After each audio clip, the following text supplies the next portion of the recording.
You are listening to the QFM. Manifest your reality.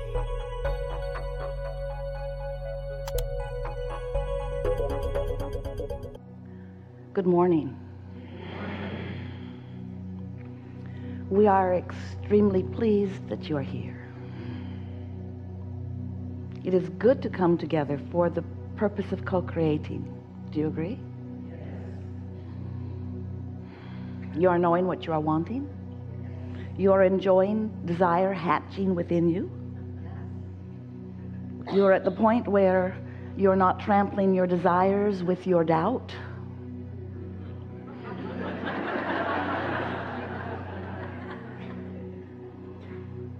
We've enjoyed this interaction immensely.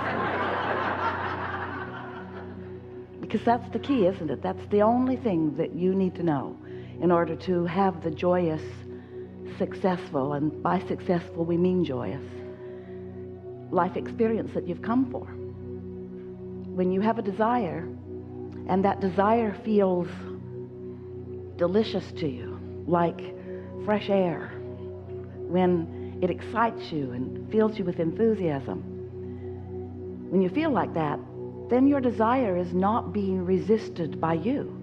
And the only thing that can ever hold back your desire from coming to full fruition is you holding it back with contradictory thoughts.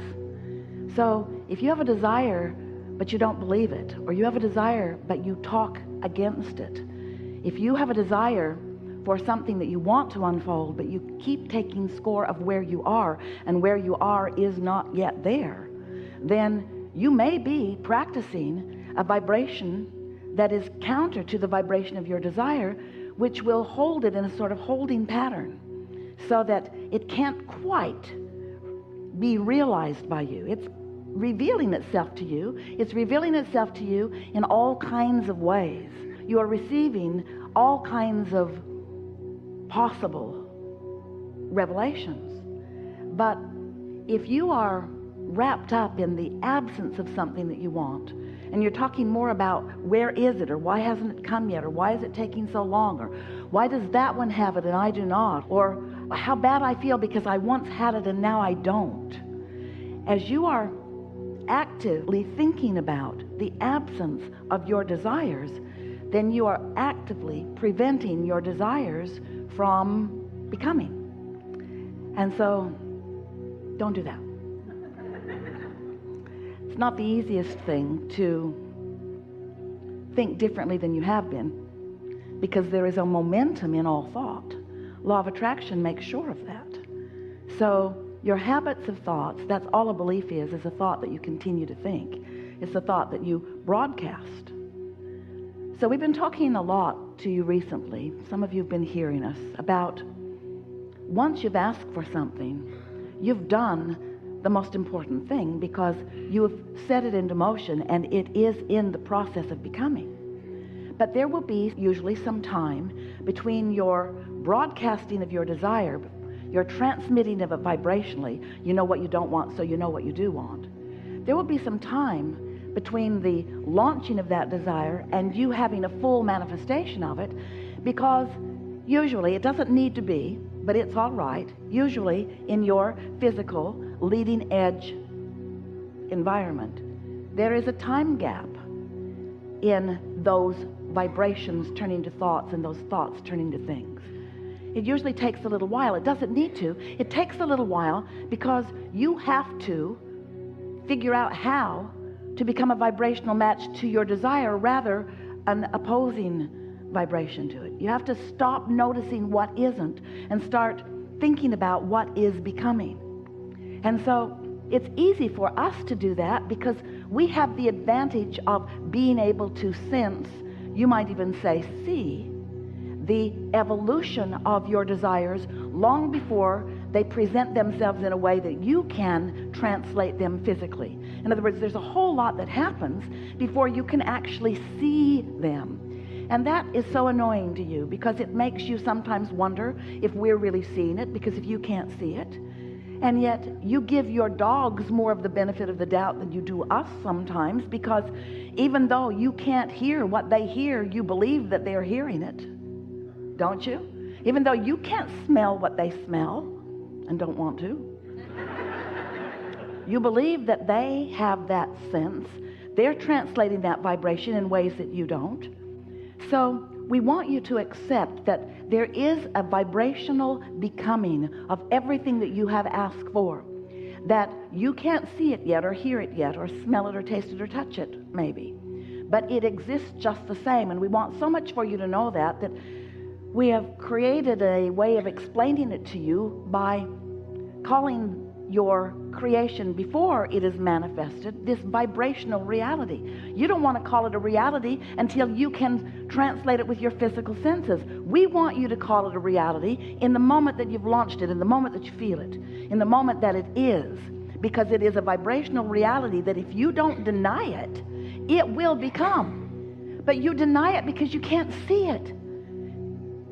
So we want you to goose up your ability to know it before you see it. We want you to feel it. We want you to know that enthusiasm is you on the trail of it. And if you can keep that up, it will come into something that is visual. But as long as you need to see it before you believe it, it can't come. You've got to believe it before you see it. You've got to trust that there is a vibrational version of it that is the precursor to the manifested version of it, because that is the way that it is. So let's talk about receptive mode for just a moment. Because when we talk about receptive mode, what we mean is you being the vibrational frequency that your inner being, that your vortex, that all that you are is, being in the receptive mode of that pure positive energy. But you are all, let's just say it, you're all in the receptive mode of something, aren't you? If you're having a very bad day, you're in a receptive mode. And the ideas that come to you are going to suck.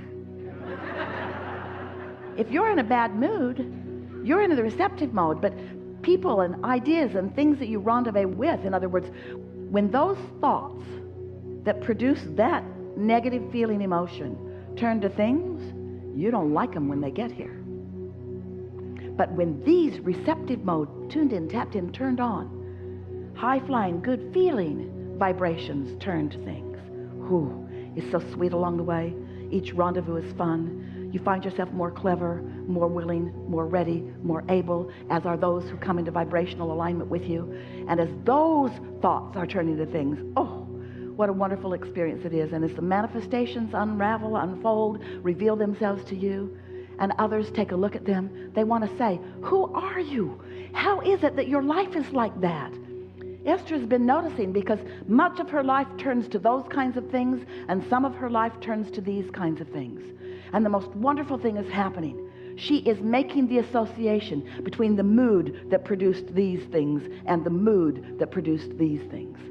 And finally, after all of these years, she is caring more than ever about her mood, because law of attraction is a very steady friend. Law of attraction will not help Esther, nice as she is, to be the one exception in all of the universe that she can be in a bad mood and take action from that bad mood and not then experience the further action of all of that. Because if you feel negative emotion and you don't do something about distracting yourself from it, changing the subject, taking a nap, meditating, going to bed and waking up on a different vibrational foot, if you don't tend to the vibrational emotion that is negative, don't worry, it will get bigger.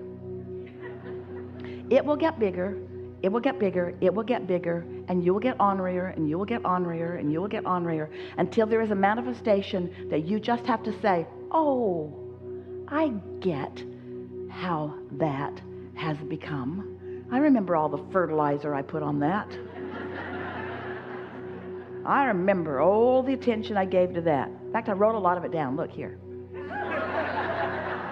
Called a lot of people, talked to a lot of people about it. I got history with that. Verbal, mental, contemplative history. I put so much into this disaster I've created. We're exaggerating. No, we're not. We're not exaggerating. That's how it is. So we're eager to talk with you about anything that you care about. There is nothing that is off limits. It will be a perfect unfolding. What do you want to talk about?